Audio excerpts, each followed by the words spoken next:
राज्यातलं धडाडीचं नेतृत्व उपमुख्यमंत्री असलेले अजित पवार यांच्या विमान अपघाताला आज बरोबर 1 महिना झालेला आहे.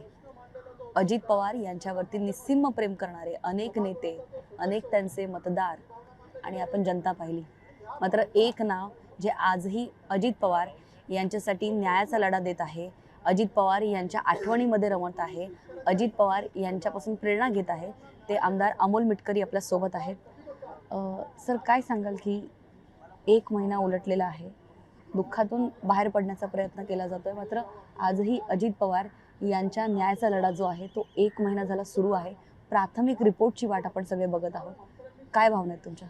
ज्या पद्धतीनं अजितदादांसारखं धडाडीचं नेतृत्व या महाराष्ट्राला शिवशाहू फुले आंबेडकर महायुतीमध्ये राहून सुद्धा सांगणारं नेतृत्व, धर्माच्या नावाने कधीही मत न मागणारं नेतृत्व, विकास कामं, शेतकरी, सर्वसामान्य व्यक्ती केंद्रबिंदू ठेवून स्वतः या महाराष्ट्राला पुढे नेण्याकरता काम करणारं नेतृत्व, धडपडणारं नेतृत्व, पहाटे 5 वाजता दिवस सुरू करणारं नेतृत्व आणि जनतेमध्ये राहणारं नेतृत्व अचानकपणे महाराष्ट्राच्या नजरेसमोरून 1 महिन्यापूर्वी जातं.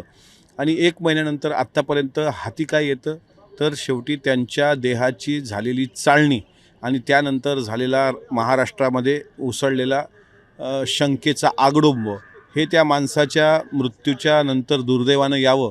मला असं वाटतं 1 महिना झाले अजूनही महाराष्ट्राच्या डोळ्यातले, मग ते सांस्कृतिक क्षेत्र असेल, कला क्षेत्र असेल, सिने क्षेत्र असेल, पत्रकारितेचं क्षेत्र असेल, राजकीय क्षेत्र असेल, क्रीडा क्षेत्र असेल, या कुठल्याही क्षेत्रातल्या व्यक्तीच्या डोळ्यातले अश्रू अद्यापही थांबले नाहीत. विरोधातले असो, पक्षातले असो, पक्षाबाहेरची असो, राज्यातली असो, देशातली असो, अद्यापही अजितदादा नावाचा व्यक्ती हरवल्याचं कोणालाही वाटत नाही. त्याच्यामुळे भावना ह्या अत्यंत तीव्र आहेत. शंकेचं काहूर अजूनही आहे. 28 तारखेला दादांचं विमान अपघात होतं आणि साधारणपणे त्याच दिवशी ममता बॅनर्जी म्हणतात हा घातपात आहे आणि त्याच दिवशी आदरणीय साहेब मॉब तो कंट्रोल व्हावा म्हणून त्या दिवशी सांगतात की हा अपघातच असू शकतो. पण नंतर हळूहळू काही मुद्दे जे पुढे येतात त्याच्यामध्ये आम्ही आता उच्चस्तरीय चौकशीची मागणी करणं, पक्षानं CBIची चौकशीच्या मागणीची अपेक्षा जी मुख्यमंत्र्यांकडून केली त्याचा तपास होणं आणि नंतर एक कळतं का ब्लॅक बॉक्स 15 दिवसांनी सापडतो. नंतर DGCAची लखतरं आमदार रोहित पवार ज्यावेळेस वेशीवर टांगतात त्यावेळेस DGCA कबूल करतं का VSR व्हेंचरमध्ये दोष आहे. आणि ह्या सगळ्या घडामोडीनंतर 1 महिन्यात हाती काय आलं तर भोपळा हाती आला, काहीच आलं नाही. आणि यात 1 महिन्यातला सर्वात वाईट अनुभव तुमचा काय असं जर तुम्ही विचाराल तर मरीन ड्राईव्ह पोलीस स्टेशनला ज्या पद्धतीनं अजितदादांसारख्या नेत्याबद्दल आम्ही बसल्यानंतर 0 FIR करण्याकरता सातत्यानं 4 आमदार धडपडत होतो, त्यांना कवळीचीही किंमत न देता पोलिसांनी केलेला उन्मत्तपणा, मला असं वाटते हे अजितदादांसारख्या नेत्याच्या नंतर म्हणजे लोकोत्तर युगपुरुष एकटा असतो असं जे म्हटलं जातं तसं अजितदादांच्या मृत्यूनंतर अजितदादांचे विचार त्यांच्यासोबतच गेले. त्यांच्या विचारावर कृती करणारे अधिकारी पण आता काही दिसत नाहीत. आम्ही विमानात असं दुर्दैवी अपघातात मेलो असतो तर दादांनी एका फोनमध्ये सगळे सरळ स्वतःसारखे केले असते. पण 1 महिन्यात हाती काय आलं तर काहीच हाती आलं नाही, शून्य हाती आलं. याचं दुःख वाटतं. कसं म्हणजे न्यायाचा लढा एका बाजूला आहे, स्वतःचं दुःख सावरण्याचा प्रयत्न चालू आहे. अशामध्ये अजित पवार यांच्या जाण्यानं एक मोठी पोकळी महाराष्ट्राच्या जनतेमध्ये, प्रशासकीय अधिकाऱ्यांमध्ये, सर्व नेते आमदारांमध्ये तर निर्माण झालीच आहे. मात्र या 1 महिन्यामध्ये तुमचं जीवनमान काय बदललं? कारण अजितदादा कुठे असतील, काय करत असतील, असं रोजचं शेड्यूल तुम्हीही घेत असाल, जे पार्टीसाठी काम करताय, एक आमदार म्हणून काम करताय. काय बदललं आता? बदल हा झाला की शरीरामध्ये जी चंचलता आणि तत्परता होती त्याला थोडा आळस आला. आळस आला म्हणजे पहिलं असं वाटायचं की आपण सकाळी सभागृहामध्ये 10ला पोचलो पाहिजे. आता असं वाटतं की 10ला पोचल्यानंतर काय होतं की दादा कधी सभागृहात येत होते वरच्या आणि कधी आल्यानंतर आपले आमदार किती उपस्थित आहेत हे पाहत होते. तो धाक होता. आता मला सांगा, एखादा मुलगा आहे, त्याच्या घरात त्याचा बापाचा त्याला धाक आहे आणि बाप जर गेला तर ती मुलं अशी उन्हाळ होतात. तसा उन्हाळपणा वाढला आहे आणि ही वस्तुस्थिती आहे की दादांच्या गेल्यानंतर जीवनामध्ये आता पुढं आनंदाचे क्षण जे होते, म्हणजे मला आठवतं मी यावर्षी खूप चांगली दिवाळी साजरी केली होती आणि त्या दिवाळीचा एक फोटो, फॅमिली फोटो आणि एक मेसेज दादाला टाकला होता आणि तो मेसेज माझ्याकडे आताही आहे. आणि त्यात असं लिहिलं आहे की आदरणीय दादा, 43 वर्षाच्या आयुष्यात मी पहिल्यांदा ती दिवाळी साजरी केली, पण आता ती दिवाळी होणार नाही. मग त्या दिवशी तुमच्या आशीर्वादानं झाली, तुम्हाला आमचंही आयुष्य लाभो, अशा प्रकारचा एक मेसेज होता. तो दिवाळीच्या दिवसाचा होता. तर तो मेसेज म्हणजे असं वाटत होतं की त्याच्यानंतर आता पुढच्या दिवाळ्या, होळ्या हे सगळं. हा आमचा फॅमिली फोटो होता, हे माझ्या मुलीचा. आणि याच्यामध्ये हा दादांना दिवाळीला टाकलेला मेसेज आहे. आदरणीय दादा, 43 वर्षाच्या आयुष्यात केवळ आपल्या आशीर्वादाने यावर्षी पहिल्यांदा स्वतःच्या घरात इतक्या आनंदाने दिवाळी साजरी झाली. हे सगळे वैभव, हेही अजितदादा, ही आनंदाची मांदियाळी तुमच्यामुळे जीवनात आली. आपले उपकार देवापेक्षाही जास्त आहेत. आपला आशीर्वाद कायम माझ्या बाळांच्या पाठीशी राहिला आहे. दादा, आमचंही आयुष्य आपल्याला लाभो. आपल्या पायाच्या पुण्याने साजऱ्या झालेल्या या वर्षीच्या दिवाळीचे काही क्षण, याच्यामध्ये मी आमचेही आयुष्य तुम्हाला लाभो अशा प्रकारे मी तो शब्द टाकला होता. पण तो शब्दही कुठं स्वीकारला गेला नाही. आमचं आयुष्य तर दादांना लाभलं नाहीच, आमचंही आयुष्य दादा घेऊन गेले की काय असं वाटतं. त्याच्यामुळे फार आठवणी आहेत आणि आता रोज रोज त्या आठवणी काढून रडून शेवटी डोळेही आता विनाश्रूचे झालेत. ते आता अश्रू पटकन येतील की नाही सांगता नाही येत. दादा पण खूप भावनिक होते, तुम्ही सुद्धा खूप भावनिक आहात.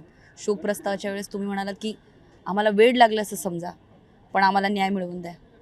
असं आहे की हे काही मागताना लोक आम्हाला वेडा पागल म्हणतात की आता ट्रोलर्स जे आहेत, काही ट्रोलर्स ते बोलतात ते साला पागल आहे, कोणी कोणी विचारत नाही, हाच स्वतः बडबड करतोय, याच्या पक्षातलं कोणी बोलत नाही आहे, हाच स्वतः शहाणा समजतोय का, हा पागल आहे. त्यांना सोप्या भाषेत सांगतो, जे भगतसिंग म्हणाले होते, सीने पे जो दाग है सब फूल के गुच्छे है, हमें पागल रहने दो, हम पागल ही अच्छे. तुम्हाला जर आम्ही पागल वाटत असतो तर अजितदादाच्या प्रेमात पागल झालेली आम्ही व्यक्ती आहोत. त्या माणसाने आमच्यावर प्रेम केलं, त्यामुळे त्या माणसाचं असं जाणं हे आम्हाला अत्यंत लागलेलं आहे.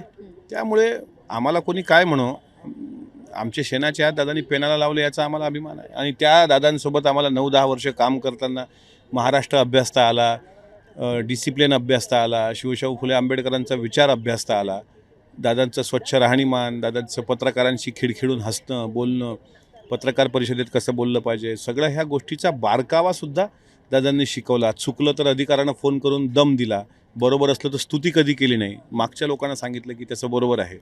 त्यामुळे असा माणसाच्या हाताखाली 10 वर्ष शिकता आलं, एवढाच तेवढा आनंद आता या 6 वर्षाच्या टर्ममधला आहे.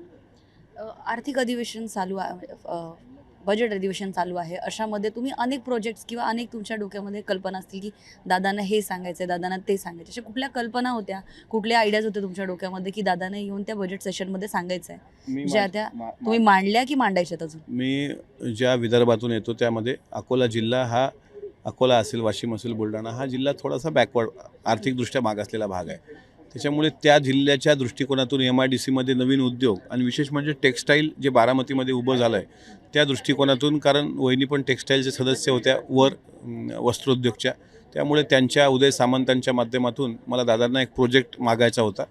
तो स्पिनिंगचा प्रोजेक्ट किंवा कापसावर होणाऱ्या प्रक्रियेचा प्रोजेक्ट, कारण आमचा बेल्ट कॉटन बेल्ट आहे.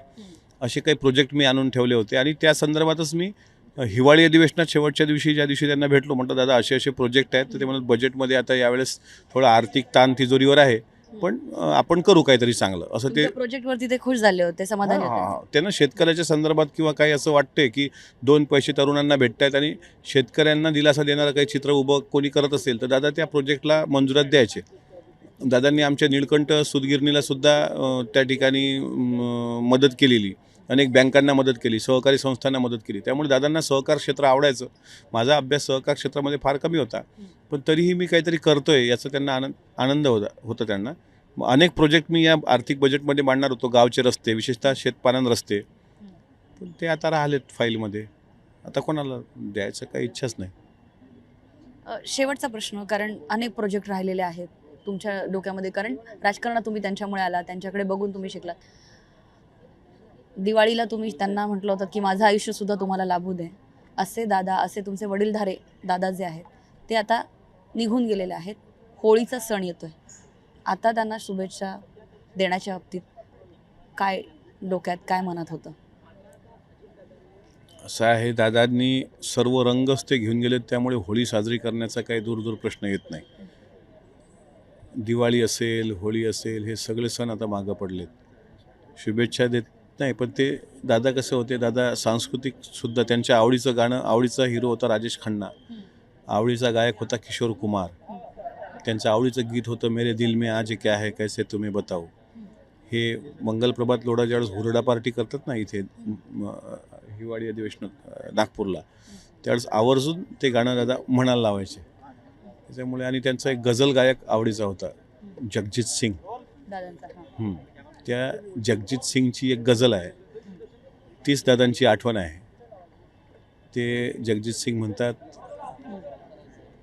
एक आह भरी होगी हमने न सुनी होगी, जाते जाते तुमने आवाज तो दी होगी, हर वक्त यही है गम, उस वक्त कहाँ थे हम, जहाँ तुम चले गए, चिट्ठी न कोई संदेश, जाने वो कौन सा देश, जहाँ तुम चले गए, यूं दिल को लगा के ठेस, जाने वो कौन सा देश, जहाँ तुम चले गए.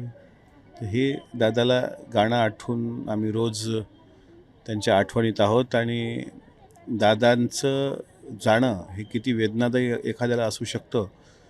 आणि मला खरंच दादांवर तो राग कायम राहील की शेवटी चेहरा तरी बघायला दादाला भेटायला पाहिजे होता. एखाद्या चांगल्या व्यक्तीचा असा दुर्दैवी शेवट, म्हणजे तुकारामांच्या अभंगामध्ये याचसाठी केला होता अट्टाहास, शेवटचा दिस गोड व्हावा. म्हणजे प्रत्येक माणूस आपल्या जीवनाचा शेवटचा दिवस गोड व्हावा याकरता सातत्याने धडपडत असतो. दादांची धडपड त्याही पुढची होती, पण त्या माणसाचा शेवटचा दिवस गोड न होणं ह्याकरता मात्र देव नावाची व्यक्तीशी आमचं भांडण कायम आहे. मी तुम्हाला आठवत असेल की जेव्हा आषाढी एकादशी असेल किंवा काही, मला पत्रकार विचारायचे, तुमची काय इच्छा, तुम्ही काय साकडं घातलं. मी एकच म्हणायचो की अजितदादा महाराष्ट्राचे मुख्यमंत्री म्हणून विठ्ठलाची शासकीय सपत्नीक महापूजा त्यांनी करावी, हेच माझं स्वप्न मी साकडं घातलं आहे. आणि ते आता कधीच पूर्ण होणार नाही, कारण एक चांगल्या मुख्यमंत्र्याला महाराष्ट्र मुकला आहे. म्हणून अजितदादांचं जाणं हे महाराष्ट्राचं कधीही न भरून निघणारं नुकसान आहे. त्यामुळे त्यांच्या जाण्यानं आमच्या जीवनाचे सगळे सण, तो दिवाळी आता शेवटचा सण होता, आता होळी असेल, पुढं पोळा असेल, हे सण जे सांस्कृतिक आपल्या कृषी संस्कृतीशी निगडीत आहेत, ते आता इतिहासात जमा झाले. त्यांनी एकचदा चान्स दिला होता तो सण साजरा करण्याचा. आणि आता तुम्ही श्रद्धांजली सभेमध्ये होते त्या दिवशी दादाचा एक साईडला फोटो आहे तिथे, असा एक साईड पाहतानाचा फोटो, तर तो फोटो डोळ्यातून म्हणतोय, आता कसं तुला कसं वाटत असेल, म्हणजे आता काय बरं आहेस ना, आता मी गेलोय, आता तू तुझा पाह काय असेल बस. असं खरं तर खरोखर निशब्द करणारे असे शब्द जे आहेत ते अमोल मिटकरी यांनी म्हटलेलं आहे की दादांचे डोळे, त्यांचे फोटो आजही अमोल मिटकरी यांच्याशी बोलतात, असंच त्यांनी आपल्या भावना व्यक्त केलेल्या आहेत. व्हिडिओ जर्नलिस्ट स्वप्नीलसह ज्योत्स्ना गंगणे, जय महाराष्ट्र, मुंबई.